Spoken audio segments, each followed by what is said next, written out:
Allah. Wai nan ba kofar gidan sisi bane? Nan ne kofar gidan sisi. Shi yasa na biyo da kai hanya muka zo gida. A'a, kaga kawai ka bari.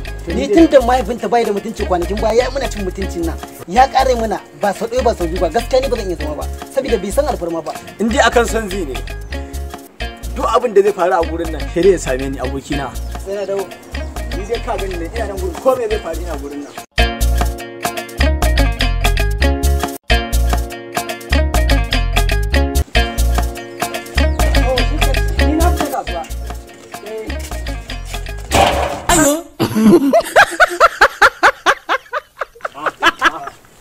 Hai, wani ke gani ana? Ina wuni?